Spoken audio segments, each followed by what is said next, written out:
Hello दोस्तों, स्वागत है आपका हमारे यूट्यूब चैनल स्टडी डायलॉग्स में। ये हमारी 8 MCQs की सीरीज़ है। यहाँ पर हम लोग 8 चुनिंदा MCQs लेकर आते हैं और ये वो MCQs हैं, न्यूज़ से, खबरों से बनाए हुए MCQs हैं, उन टॉपिक से बनाए गए हैं जो कि पिछले दिनों हमारे न्यूज़ में छाए हुए हैं और हमारे एग्ज़ाम में क्वेश्चन बन के आ सकते हैं। क्योंकि हमारे एग्ज़ाम में, हम कोई सा भी एग्ज़ाम क्यों ना दें, उनमें कभी भी खबर या न्यूज़ नहीं पूछी जाती है, बल्कि उनसे बनने वाले क्वेश्चन ही पूछे जाते हैं। तो हम इस सीरीज़ में आपको इन क्वेश्चंस को तो करवाएंगे ही, साथ में आपको खबर के बारे में रूबरू भी करवाते रहेंगे कि ये क्वेश्चन कैसे बना और इसके बारे में खबर क्या थी। ठीक है। और ये जो हमारी सीरीज़ है, ये हिंदी और इंग्लिश मीडियम दोनों ही बच्चों के लिए है। तो आप इसका फ़ायदा ज़रूर उठाइए, इसको फॉलो करिए, साथ में अपने दोस्तों को भी इसके बारे में बताइए, जिससे कि वो भी इस सीरीज़ का फ़ायदा उठा सकें। और एक इम्पॉर्टेंट बात ये भी है आपके लिए, क्योंकि इस सीरीज़ में हम लोग आपको खबर भी बताते रहेंगे, तो आपकी खबरें भी कंप्लीट हो जाएंगी, क्वेश्चन भी कंप्लीट हो जाएंगे। तो कभी कभार ऐसा होता है कि हम लोग न्यूज़ सुनना भूल जाते हैं, कि मिस हो जाते हैं, तो आपको घबराने की बात बिल्कुल भी नहीं है, क्योंकि उन न्यूज़ से जो भी इंपॉर्टेंट MCQ बनेंगे वो हम लोग यहाँ पर पूरी कोशिश करेंगे कि हम इसको यहाँ पे कवर कर लें। ठीक है, चलिए स्टार्ट करते हैं। तो इस वीडियो को एंड तक ज़रूर देखें, बीच में इसकी बिल्कुल भी ना करें और चैनल को सब्सक्राइब ज़रूर करें, अपने दोस्तों से भी करवाइए। चलिए स्टार्ट करते हैं। तो पहला क्वेश्चन है हमारा कि world first 3D printed mosque unveiled. यहाँ पूछा है कि दुनिया की, देखो इंपॉर्टेंट है यहाँ पे, कि दुनिया की पहली 3D प्रिंटिंग मस्जिद का अनावरण कहाँ हुआ है। ये क्वेश्चन बहुत ज़्यादा इंपॉर्टेंट है, क्योंकि आजकल न्यूज़ में 3D प्रिंटेड नाम से बहुत ज़्यादा क्वेश्चन एग्ज़ाम में भी आ रहे हैं। और ये इंपॉर्टेंट इसलिए भी हो जाता है क्योंकि ये पूरे दुनिया का पहला मॉस्क मस्जिद बना है। तो ये कहाँ पर हुआ है? जेद्दा में हुआ है, अबू धाबी में हुआ है, कुवैत में हुआ है, या फिर कतर में हुआ है। तो इसका सही आंसर है जेद्दा। ठीक है, जेद्दा है। अब जेद्दा कहाँ है? जेद्दा जो है आपका सऊदी अरब में है। ठीक है, सऊदी अरब में है। चलो इसकी लोकेशन को देख लेते हैं कि ये देखिए, यहाँ पे हम लोग ड्रॉ करते हैं, अपने मैप को ड्रॉ करते हैं और आप अपनी एटलस भी इसमें निकाल सकते हैं। ठीक है, सामने एटलस लेके बैठे, उसमें भी देख सकते हैं। तो यहाँ पर जो हमारा सऊदी अरब है, यहाँ पर इस साइड में ये आपका जेद्दा है। चलिए अब जेद्दा के बारे में समझ लेते हैं क्या है। जेद्दा जो है ना, और देखो यहाँ पर आपका रेड सी आता है, लाल सागर आता है। तो जो आपका जेद्दा है वो लाल सागर पर एक सऊदी अरब बंदरगाह शहर है। तो अगर बोलें तो ये सऊदी अरब की एक पोर्ट सिटी है। ठीक है, जो कि ऑन रेड सी, जो कि लाल सागर पर है। इंपॉर्टेंट बात एक ये होगी। साथ में दूसरी बात ये है कि जो लोग मक्का मदीना जाते हैं, ठीक है ना, तो ये जो शहर है, जेद्दा शहर है, ये उन मक्का मदीना जाने वाले जो तीर्थ यात्री हैं उनके प्रवेश द्वार का काम करता है। ठीक है, एक प्रवेश द्वार का काम करता है, और मतलब कि गेटवे है, ये एक तरीके का गेटवे है, यहीं से होकर मक्का मदीना के दर्शन किए जाते हैं। तो यहाँ पर इंपॉर्टेंट बात हो गई, बहुत ज़्यादा इंपॉर्टेंट है। और जो भी मैं आपको क्वेश्चन बता रही हूँ उसको कॉपी में ज़रूर नोट करते जाइए, क्योंकि इनमें से क्वेश्चन बनने की संभावना है। क्योंकि आजकल सारे के सारे एग्जाम में आपके लिए क्वेश्चन करंट अफेयर्स के पीछे से, स्टैटिक से ही पूछे जाते हैं। ठीक है, तो इंपॉर्टेंट हो गया, बहुत ज़्यादा इंपॉर्टेंट है। 3D प्रिंटिंग मॉस्क कहाँ बनी है? आपकी जेद्दा सऊदी अरेबिया में बनी है। चलिए अब नेक्स्ट क्वेश्चन पे चलते हैं। हाँ, उससे पहले आपको मैं ये बता दूं कि हमारा जो चैनल है वहाँ पर आप सभी के लिए बहुत सारी सीरीज़ चलाई गई हैं। तो जो पहली सीरीज़ है वो 8 MCQs की, जो मैं आपको बता रही हूँ, जो कि करंट अफेयर से रिलेटेड है, इंपॉर्टेंट करंट अफेयर से रिलेटेड है। दूसरी सीरीज़ है पॉलिटी के, मतलब कि राज व्यवस्था की। यहाँ पर हम लोग आपको रेगुलरली 10 MCQs करवाते हैं राज व्यवस्था के। क्यों? क्योंकि जो भी क्वेश्चन है वो उससे रिलेटेड हमारे एग्जाम में पूछे जाते हैं। अब हमारी सीरीज़ है NCERT की। देखो NCERT की सीरीज़ तो बहुत ज़्यादा इंपॉर्टेंट है, क्योंकि आप कोई सा पेपर क्यों ना दे रहे हो, उसमें NCERT पूछी ही जाती है। और NCERT हमेशा आपके फंडामेंटल्स को क्लियर करने के लिए बहुत ज़्यादा अच्छा रोल निभाती है। तो हमारे यहाँ पे 2 सीरीज़ है। पहली सीरीज़ है कि NCERT डिटेल की। हम लोग क्या करते हैं, आपको पहले चैप्टर को डिटेल में पढ़ाते हैं, फिर उसी से रिलेटेड MCQs नेक्स्ट वीडियो में करवाते हैं, उस सीरीज़ में करवाते हैं। अब तक हम लोगों ने आपके लिए क्लास 6 को पूरा करवा दिया है, उसका भूगोल को, ज्योग्राफी को पूरा करवा दिया है। हमारा पहली प्रायोरिटी ज्योग्राफी की है। ठीक है, अब उसके बाद हमारी क्लास 7 चल रही है, वो भी लगभग ख़त्म ही होने वाली है। उसके हमने चैप्टर 5 तक करवा दी हैं और उनके MCQ भी डाल दिए हैं। और सबसे इम्पॉर्टेंट बात यह है कि ये सब कुछ आपको फ्री में मिलता है। आपको ये NCERT के MCQs जो होते हैं आपको कोचिंग में, बड़ी बड़ी कोचिंग में आपको फ्री में नहीं प्रोवाइड करे जाते हैं, बल्कि आपको पैसा देना पड़ता है। लेकिन आपको हमारे चैनल पर ये फ्री ऑफ कॉस्ट है, तो इसका फ़ायदा ज़रूर उठाइए, ठीक है, और चैनल को सब्सक्राइब ज़रूर करिए। अब हमारी नेक्स्ट वीडियो है, सीरीज़ है, वो है आपकी ट्रिक्स की। ट्रिक्स में हम लोग आपके लिए 5 MCQs करवाते हैं, अनोखे तरीके से करवाते हैं, फन में करवा देते हैं, ठीक है, जैसा हमने पढ़ा है वैसे ही आपको पढ़ाते हैं। अब नेक्स्ट है हमारी करंट अफेयर्स की, जो मंथली मैगज़ीन है।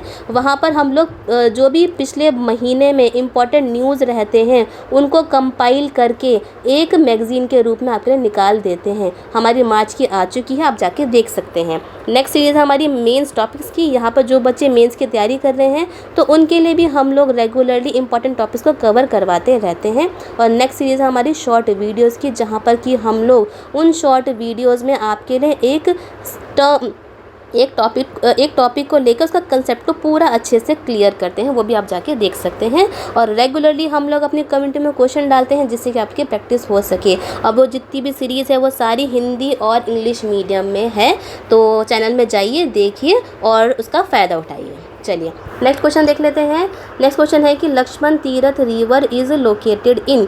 यहाँ पर ये पूछ रहे हैं कि जो लक्ष्मण तीरथ रिवर है, नदी है, वो कहाँ पर स्थित है। क्या वो तमिलनाडु में है, कर्नाटका में है, उत्तर प्रदेश में या फिर बिहार में है। तो वो कहाँ पर है। देखो लक्ष्मण तीरथ के नाम से तो लग रहा है कि शायद उत्तर प्रदेश में हो सकती है, लेकिन ये उत्तर प्रदेश में बिल्कुल भी नहीं है, ना ये बिहार में है, ये है आपके कर्नाटका में। अब ये न्यूज़ में क्यों है, क्योंकि ये जो नदी है, लक्ष्मण तीरथ नदी है, ये पूरी की पूरी सूख चुकी है। देखो कितनी बड़ी खबर है, ठीक है, इतनी ज़्यादा गर्मी पड़ रही है, इतनी ज़्यादा यहाँ पर इंटेंस हीट हो रही है, ड्रॉट की कंडीशन पड़ रही है, सूखा पड़ रहा है, उसकी वजह से ये जो नदी है वो पूरी की पूरी सूख चुकी है, जो कि कर्नाटका में बहती है, लोकेटेड है, ठीक है। ये आपके लिए इसलिए आपसे क्वेश्चन बन सकता है। चलो अब नदी के बारे में समझ लेते हैं। सबसे इम्पॉर्टेंट बात हमारी ये है कि जो नदी है, हमारी जो रिवर है, ये आपकी जो कावेरी रिवर है ना, कावेरी रिवर जो होती है उसकी ट्रिब्यूटरी है, ठीक है, उसकी ट्रिब्यूटरी है। सबसे इम्पोर्टेंट बात ये होगी। दूसरा ये है कि ये जो नदी है ये कहाँ से ओरिजिनेट होती है, ये उसका उद्गम क्षेत्र क्या है, रीजन क्या है, तो वो आपकी निकलती है ब्रह्मगिरी से, ठीक है, ब्रह्मगिरी हिल्स है, ठीक है, ब्रह्मगिरी हिल्स है, वो कहाँ पर है, जो आपका कर्नाटका का कुर्ग डिस्ट्रिक्ट है वहाँ से ये निकलती है, ठीक है। और ये जो नदी है ये कावेरी रिवर में कहाँ पे जाके मिलती है, वो आपको मिलती है जो आपका कृष्णा राजा सागर लेक है ना, कृष्णा राजा सागर लेक में जाके कावेरी से मिल जाती है। तो यहाँ पर आपके लिए 3 पॉइंट इंपॉर्टेंट हो गए कि ये सबसे इम्पॉर्टेंट बात है कि सबसे ये कर्नाटका में है, बिल्कुल सही बात है, और ये कावेरी रिवर की ट्रिब्यूटरी है, ठीक है। कहाँ से ओरिजिनेट होती है, ब्रह्मगिरी हिल्स से होती है, कुर्ग डिस्ट्रिक्ट है, ठीक है, कुर्ग जिला है कर्नाटका का, और कावेरी रिवर को ज्वाइन करती है कृष्णा राजा सागर लेक से। तो हमने ये इंपॉर्टेंट पॉइंट ले लिए, इन सभी पॉइंट्स को ज़रूर कॉपी में नोट करो, बहुत ज़्यादा इंपॉर्टेंट है। नेक्स्ट क्वेश्चन है हमारा कि recently India delivered the first batch of BrahMos supersonic cruise missile to which of the following country. यहाँ पर पूछा है कि हाल ही में भारत ने ब्रह्मोस सुपरसोनिक क्रूज मिसाइल को का पहली खेप किस देश को सौंपी है। बहुत ज़्यादा इम्पॉर्टेंट खबर है ये, तो इसका आंसर जान लेते हैं। क्या वियतनाम को दिया है, ताइवान को दिया है, फिलीपीन को दिया है, या फिर इंडोनेशिया को दिया है।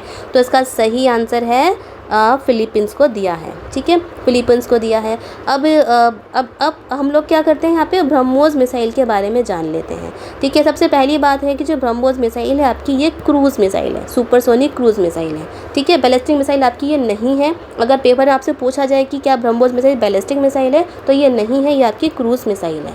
चलिए अब उसका नेक्स्ट पॉइंट ये है कि जो ब्रह्मोस मिसाइल है, ठीक है, तो यहाँ पर हमने क्या देखा कि जो ब्रह्मोस मिसाइल है वो आपकी क्रूज़ मिसाइल है। दूसरा पॉइंट ये है कि ये जो ब्रह्मोस है हमारा ये जॉइंट वेंचर है। किसका जॉइंट वेंचर है, इंडिया का, मतलब कि भारत का और रशिया का, ठीक है, ये भी इम्पॉर्टेंट पॉइंट हो गया। साथ में अब देखो इसके नाम जो है ब्रह्मोस है। अब ये जो नाम है ये 2 नदियों के नाम के ऊपर रखा गया है। तो जो पहली नदी है वो है आपकी ब्रह्मपुत्र, ठीक है, कौन सी नदी है, जो कि इंडिया में बहती है, और दूसरी नदी है आपकी मोस्कवा, ठीक है, मोस्कवा रिवर जो कि रशिया में बहती है, ठीक ठीक है। इंडिया में बहती है ब्रह्मपुत्र और रशिया में बहती है मोस्कवा। तो इन दोनों के नाम के ऊपर ही इस मिसाइल का नाम रखा गया है। देखो यहाँ से ब्रह्म हो गया और मोस यहाँ से हो गया, तो ब्रह्मोस नाम हो गया। नेक्स्ट पॉइंट है इसके लिए कि इसकी रेंज क्या है, ठीक है। देखो शुरू में ओरिजिनली जब इसको बनाया गया था तो इसकी रेंज थी 290 किलोमीटर की इसकी रेंज थी, लेकिन समय के साथ इसकी जो रेंज है आज की डेट में वो 450 किलोमीटर की इसकी रेंज हो गई है। अब प्लान ये भी है कि धीरे धीरे इसकी रेंज को 600 किलोमीटर या फिर उससे ज़्यादा करने का प्लान है। तो यहाँ पर हमने ब्रह्मोस मिसाइल के बारे में जान लिया, पूरा उसके बारे में जान लिया, ठीक है। इंडिया ने दिया है, किसको दिया है, फिलीपींस को दिया है। और चलो देखते हैं। और ब्रह्मपुत्र रिवर होगी और इसकी रेंज अभी फ़िलहाल 450 किलोमीटर की है। नेक्स्ट क्वेश्चन देखते हैं कि what is the frequency range of the ultrasonic wave. यहाँ पूछा है अल्ट्रासोनिक तरंगों की आवृत्ति क्या होती है, क्या वो 20 हर्ट्ज से लेकर 20,000 हर्ट्ज है, less than 20 hertz, more than 20,000 hertz, या फिर उनमें से कोई भी नहीं। तो इसका सही आंसर है, क्योंकि अल्ट्रासोनिक की बात करी गई है तो मोर देन 20,000, ठीक है। यहाँ पर जो वेव होती है, अब देखो न्यूज़ में क्यों है, क्योंकि न्यूज़ में इसलिए है क्योंकि रिसेंटली जो है जो साइंटिस्ट हैं उन लोगों ने एक लीफ लिटर नाम का जो एक फ्रॉग है, मतलब कि एक मेंढक है, लीफ लिटर फ्रॉग नाम का जो मेंढक है उसको खोजा गया है, ठीक है। अब वो ये जो मेंढक है ये जब चिल्लाता है, ठीक है, तो उसकी आवाज़ सुनाई नहीं देती है। तो कितना अनोखा है, सुनाई नहीं देती है, क्यों? क्योंकि ये जो मेंढक है ये अल्ट्रासोनिक वेव निकालता है, ठीक है, अल्ट्रासोनिक वेव निकालता है। अब देखो यहाँ पे 3 तरीके की वेव्स होती है, एक होती है इंफ्रासोनिक, अल्ट्रासोनिक और एक होती है जो हमें सुनाई देती है, ठीक है। जो इंफ्रासोनिक वेव है वो उनकी जो हर्ट्स होता है वो लेस देन 20 हर्ट्स होता है, जो हमें सुनाई नहीं देता। लेकिन जो हम ह्यूमन हैं, हमारे जो कान जो भी चीज़ें सुनते हैं उनकी जो फ्रीक्वेंसी होती है वो होती है 20 से लेकर 20,000 हर्ट्ज से, ये हो गई। अगर इससे ज़्यादा की फ्रीक्वेंसी होगी कि 20,000 हर्ट्ज से ज़्यादा की फ्रीक्वेंसी होगी तो वो आपका होगा अल्ट्रासोनिक वेव होगा, ठीक है, अल्ट्रासोनिक वेव होगा। देखो लेस देन 20 हर्ट्ज तो ये आपका हो गया इंफ्रासाउंड हो गया, ठीक है। अगर 20 हमारा जो है ह्यूमन जो है हम लोग इंसान जो है उनकी रेंज क्या है सुनने की, 20 से लेकर 20,000 हर्ट्ज के लिए इसके क्वेश्चन बनता है, इसलिए बार बार आपको बता रही हूँ, मैं इसको बार बार रिपीट कर रही हूँ, इसको कॉपी में ज़रूर नोट कर लीजिए, ठीक है। और 20,000 हर्ट्ज से ज़्यादा की जो फ्रीक्वेंसी है वो आपकी अल्ट्रासोनिक की हो गई। अब देखो यहाँ पर तो एक हमने देख लिया कि अल्ट्रासोनिक जो है एक मेंढक निकाल रहे हैं आवाज़, साथ में ये जो हमारे जो बैट होते हैं, ठीक है, बैट मतलब कि जो चमगादड़ होते हैं, ठीक है, और आपका जो डॉल्फिन हो गया, देखो डॉल्फिन जो मछली होती है, और एक होता है आपका पोर्पोइज, ठीक है, ये सारे भी अल्ट्रासोनिक वेव्स निकालते हैं, ठीक है, मतलब कि वो 20,000 ज़्यादा की हर्ट्ज की उनकी फ्रीक्वेंसी होती है। तो यहाँ पे हमारा क्वेश्चन हो गया। अब नेक्स्ट क्वेश्चन पे चलते हैं।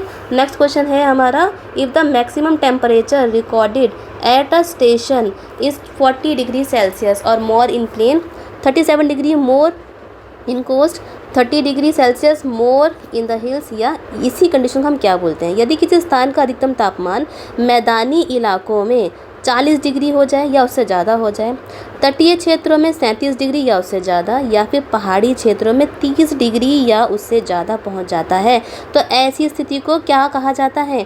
क्या उसको हीट वेव बोलते हैं, लू बोलते हैं, तूफ़ान बोलते हैं, या फिर मानसून बोलते हैं? तो इसका सही आंसर है हीट वेव। अब देखो ये क्वेश्चन क्यों बना, ये क्वेश्चन इसलिए बना क्योंकि अभी रिसेंटली जो हमारा इंडियन मेट्रोलॉजिकल डिपार्टमेंट है उसने चेतावनी दी है कि आने वाले कुछ दिनों में गर्मी बहुत ज़्यादा बढ़ने वाली है, तो उससे हीट वेव का खतरा है, ठीक है, हीट वेव का खतरा है। ज़्यादातर इन्होंने बोला है कि ये जो कंडीशन रहेगी हीट वेव की वो आपके ईस्टर्न मतलब कि पूर्वी और साउदर्न मतलब कि दक्षिण इंडिया में रहेगी। तो इसीलिए यहाँ पर क्वेश्चन हमारा ये बन जाता है कि जो हीट वेव होते क्या हैं, उनकी डेफिनेशन क्या होती है, क्योंकि हमारे पेपर में ये नहीं पूछा जाएगा कि आईएमडी ने क्या बोला था, हमारे पेपर में ये पूछा जाएगा कि क्या कंडीशन को, कौन सी कंडीशन को हीट वेव बोला जाता है।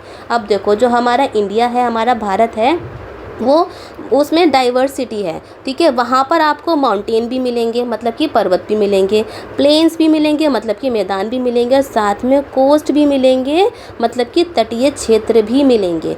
तो इसीलिए यहाँ पर इन्हीं सभी क्षेत्रों का जो मैदान आपके हो गए, ठीक है, जो मैदान हो गए मतलब जो प्लेन हो गए, कोस्ट हो गया, तटीय क्षेत्र हो गया और साथ में जो हिली रीजन हो गए, उन सब का जो तापमान होता है वो अलग अलग होता है। तो उसी के बेस पर यहाँ पर हीट वेव की जो डेफिनेशन है वो भी अलग अलग बनाई जाती है, ठीक है। जो प्लेन्स हैं, जो मैदानी इलाके हैं, वहाँ पर अगर 40 डिग्री टेम्परेचर पहुँच जाता है या फिर उससे ज़्यादा हो जाता है तो ऐसी कंडीशन को हम बोलेंगे कि हीट वेव अब कंसीडर करी जा रही है कि अब तो बहुत ज़्यादा गर्मी पड़ रही है, यहाँ पर टेम्परेचर ज़्यादा बढ़ गया है, ह्यूमन के लिए बहुत ज़्यादा मुश्किल है, ठीक है। तो ऐसी स्थिति में हमें अपना बचाव करना चाहिए, लगातार पानी पीते रहना चाहिए, ठीक है। कभी बाहर निकलो तो छतरी लेकर निकलना चाहिए, ठीक है। साथ में पानी, नींबू सब कुछ हमें ध्यान रखना चाहिए क्योंकि हीट वेव से बहुत ज़्यादा खतरनाक होती है, ठीक है।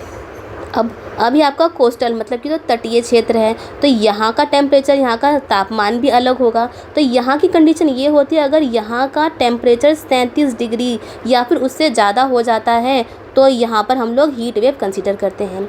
अब है हिली रीजन। अब देखो पहाड़ों पे आपने कभी ज़्यादा गर्मी तो देखी नहीं होगी, ठीक है, हमेशा टेम्परेचर हमेशा कम ही रहता है।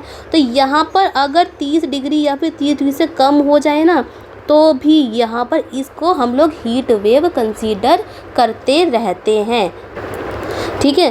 तो हिली रीजन में क्या है 30 डिग्री या फिर 30 डिग्री से ज़्यादा, ठीक है, यहाँ पे ज़्यादा होना चाहिए क्योंकि हिल में तो पहले ही पहाड़ों की इलाकों में पहले ही बहुत ज़्यादा ठंड होती है। तो ये 3 कंडीशन है। आपसे ये क्वेश्चन पूछा जा सकता है। आपसे क्वेश्चन कैसे बनेगा, या तो डायरेक्टली आपको ऐसी कंडीशन दे दी जाएगी, पूछा जाएगा कि हीट वेव क्या है, या फिर आपसे पूछा जाएगा, आपसे बोल देंगे 40 डिग्री या फिर 40 डिग्री से कम और आपको ऑप्शन दे देंगे कि ये आपका हिली का रीजन है, तो आप बोलेंगे नहीं ये गलत है। तो इन्हीं को मिक्स करके आपको क्वेश्चन दे दिया जाएगा। तो आपके लिए इंपॉर्टेंट हो जाता है कि आप इन सभी कंडीशंस को याद रखें, 40, 37 और 30 डिग्री का याद रखें, ठीक है, ठीक है। और एक इम्पॉर्टेंट बात ये भी है कि यहाँ पर एक टर्म और आती है, वो टर्म है आपकी सीवियर हीट वेव, मतलब कि बहुत ज़्यादा सीवियर गर्मी हो रही है। वो तब कंसिडर होती है जब जो टेम्परेचर है आपका वो 37 डिग्री सेल्सियस से ज़्यादा हो जाता, 47 डिग्री सेल्सियस से ज़्यादा हो जाता है। तो ये आपका हो गया सीवियर हीट वेव। बहुत ज़्यादा इंपॉर्टेंट क्वेश्चन है, गर्मी पड़ रही है, IMD चेतावनी दे रही है, तो आपसे क्वेश्चन बनने के चांस बहुत ज़्यादा हैं। चलिए नेक्स्ट क्वेश्चन देख लेते हैं कि which type of organism causes the meningitis. यहाँ पूछा है कि किस प्रकार के जीव मेनिंजाइटिस का कारण होते हैं। तो क्या वो फंगस है, बैक्टीरिया है, वायरस है या फिर सभी हैं। तो इसका सही आंसर है कि सारे के सारे हैं। बहुत ज़्यादा इम्पॉर्टेंट है। अब देखो इम्पॉर्टेंट क्यों है, क्योंकि खबर में क्या आया है, जो अफ्रीका का देश है नाइजीरिया, ठीक है, उसने मेनिंजाइटिस से निपटने के लिए एक वैक्सीन मतलब कि एक टीका को बनाया है, ठीक है। ये इंपॉर्टेंट बहुत ज़्यादा हो गया। अब हम ये जान लेते हैं कि ये जो मेनिंजाइटिस है ये है क्या। देखो यहाँ पर क्या होता है कि जो हमारा ब्रेन है, ठीक है, जो हमारा दिमाग है और आपकी जो स्पाइनल कॉर्ड है, हमारी जो स्पाइनल कॉर्ड होती है वो एक बोलें तो एक मेम्ब्रेन से ढकी होती है, ठीक है। एक मेम्ब्रेन होगी, झिल्ली होगी, जिसको कि हम बोलते हैं मेनिंजिस, ठीक है, उसको हम बोलते हैं मेनिंजिस। जब इस झिल्ली में सूजन आ जाती है, ठीक है, जब इस झिल्ली में सूजन आ जाती है तो उससे क्या होता है, इन्फ्लेमेशन हो गया, सूजन आ गई, तो उससे क्या होता है, उससे बीमारी हो जाती है मेनिंजाइटिस। ये होता है इम्पॉर्टेंट है कि आपके दिमाग में या फिर स्पाइनल कॉर्ड में, ठीक है। अब ये हो कैसे सकती है, तो इसमें ज़्यादातर अगर बोलें तो इसमें बैक्टीरिया का इन्फेक्शन लगता है, लेकिन इसमें कवक का, फंगस का इन्फेक्शन भी हो सकता है, वायरल इन्फेक्शन भी हो सकता है और आपका पैरासाइटिक पैथोजन का इन्फेक्शन भी हो सकता है। तो ये बहुत ज़्यादा इम्पॉर्टेंट है, न्यूज़ में है। क्यों? क्योंकि नाइजीरिया ने इस पे वैक्सीन बना दी है, ठीक है। और आपको ये भी पता होगा, जो आपने हिस्ट्री में पढ़ा होगा कि जो राजा राम मोहन रॉय जी थे ना, वो उनको भी यही बीमारी थी, उसी वजह से इनको उनकी डेथ हुई थी, ठीक है, राजा राम मोहन रॉय की। चलिए नेक्स्ट पे चलते हैं। अब ये क्वेश्चन क्या है, ये बोल रहा है कि soil acidification is a process where the pH level of soil. यहाँ पूछा है कि जो मृदा अम्लीकरण एक ऐसी प्रक्रिया है जहाँ पर मिट्टी का जो pH होता है उसका स्तर क्या होता है, ठीक है। अम्लीकरण की बात करी है, एसिडिफिकेशन की यहाँ पर बात करी गई है। तो यहाँ पर पूछा है कि pH लेवल क्या होता है, क्या वो घटता है, बढ़ता है, समान रहता है, फिर अचानक से बढ़ जाता है। तो ये है आपका घटता है। ठीक है, अब ये न्यूज़ में है क्योंकि एक स्टडी आई है, उसमें ये बोला गया है कि जो हमारा इंडिया है, ठीक है, वहाँ पर जो हमारी मिट्टी है, सॉइल है, बहुत ज़्यादा अम्लीय होती जा रही है, बहुत ज़्यादा एसिडिक होती जा रही है। ठीक है, तो यहाँ पर ये क्वेश्चन आपके लिए बनता है कि सॉइल, इसीलिए आपसे पूछा जा सकता है कि सॉइल एसिडिफिकेशन में पीएच लेवल क्या होता है। अब देखो, आपने पीएच लेवल तो देखा होगा, पीएच स्केल देखा होगा, वो स्केल जो आपका 0 से लेकर 14 तक होता है। ठीक है, जो 7 में होता है वो न्यूट्रल होता है, 0 से लेकर 7 तक ये एसिडिक होता है, और 7 से लेकर 14 तक ये आपका बेसिक होता है। तो हमारा यहाँ पर सॉइल एसिडिफिकेशन की बात है, तो यहाँ पे कहीं पर ये पीएच लेवल होगा। ये वो हमारा हो गया एसिडिफिकेशन। अब ये इंपॉर्टेंट क्यों है, क्योंकि ऐसा हो क्यों रहा है, हमारी मिट्टी में ऐसा हो क्यों रहा है। मिट्टी में इसलिए हो रहा है क्योंकि हम लोग जो हैं, जो हमारे किसान हैं, वो लोग फर्टिलाइज़र्स को ज़्यादा यूज़ कर रहे हैं। कौन से फर्टिलाइज़र वो यूज़ कर रहे हैं, वो यूज़ कर रहे हैं अमोनिया बेस नाइट्रोजन फर्टिलाइज़र्स को यूज़ कर रहे हैं, जो कि हमारी मिट्टी को दिन प्रतिदिन एसिडिक बनाते रहते हैं। अब उससे क्या होता है कि जो हमारी मिट्टी है, उसकी ऊपरी परत तो एसिडिक होती ही है, साथ में उस मिट्टी के नीचे जो सब सॉइल है ना, वो भी एसिडिक हो जाती है। अब इसी के एसिडिक होने से क्या होता है, एक और फैक्टर बन जाता है इसका कि ये वाटर का भी टॉक्सिक बना देती है। उस मिट्टी के नीचे जो पानी होगा उसको जहरीला बना सकती है। बहुत ज़्यादा हमारे लिए ख़तरनाक है सॉइल का, मिट्टी का एसिडिफिकेशन या फिर अम्लीकरण होना। ठीक है, तो यहाँ पर हमने आपको न्यूज़ भी बता दी, आपको पूरा उसका जो क्वेश्चन बन सकता है वो भी बता दिया। और ये भी बात है कि सॉइल एसिडिफिकेशन से जो पेड़ पौधे होते हैं उनकी ग्रोथ पे इफ़ेक्ट पड़ता है, क्योंकि एसिडिफिकेशन से जो न्यूट्रिएंट जो होते हैं हमारी मिट्टी में वो ख़त्म होते रहते हैं धीरे धीरे। चलिए अब नेक्स्ट क्वेश्चन देख लेते हैं। नेक्स्ट है हमारा लास्ट क्वेश्चन है कि BrahMos missile is capable of being launch from. यहाँ पूछा है कि ब्रह्मोस मिसाइल किन किन जगहों से लॉन्च होने में सक्षम है। समुद्र है, लैंड है, एयर है, या फिर ऑल ऑफ द अबव है। तो इसका सही आंसर है कि ऑल ऑफ द अबव। अब देखो कितनी ज़्यादा इंपॉर्टेंट बात है। मैंने आपको ब्रह्मोस मिसाइल के बारे में पहले ही बहुत सारे पॉइंट्स बता दिए हैं, तो यहाँ पर एक पॉइंट और है कि जो ब्रह्मोस मिसाइल है वो आपके समुद्र से भी छोड़ा जा सकता है। ठीक है, आपके लैंड से भी छोड़ा जा सकता है, और साथ में अगर उस मिसाइल अगर वो हवा में है, आसमान में है, आकाश में, तो वहाँ से भी छोड़ी जा सकती है। तो सोचो कितनी ज़्यादा इम्पॉर्टेंट है हमारे डिफेंस के लिए। ठीक है, ब्रह्मोस मिसाइल बहुत ज़्यादा इंपॉर्टेंट है। ऐसा नहीं है कि वो केवल सी से छोड़ी जाएगी, समुद्र से छोड़ी जाएगी या वायु से, वो सब से ही छोड़ी जा सकती है। तो बहुत ज़्यादा इंपॉर्टेंट हमारे लिए ये हो जाती है। ठीक है, चलिए ये थे हमारे 8 क्वेश्चन। अगर आपको इनमें से कोई भी डाउट है तो आप हमें कमेंट करके पूछ सकते हैं। वीडियो कैसी लगी वो भी बताइए, और अपने दोस्तों के साथ इस वीडियो को ज़्यादा से ज़्यादा शेयर करिए, और वीडियो को लाइक ज़रूर करिए, और चैनल को सब्सक्राइब भी ज़रूर करिए। चलो मिलते हैं नेक्स्ट वीडियो में। Happy learning.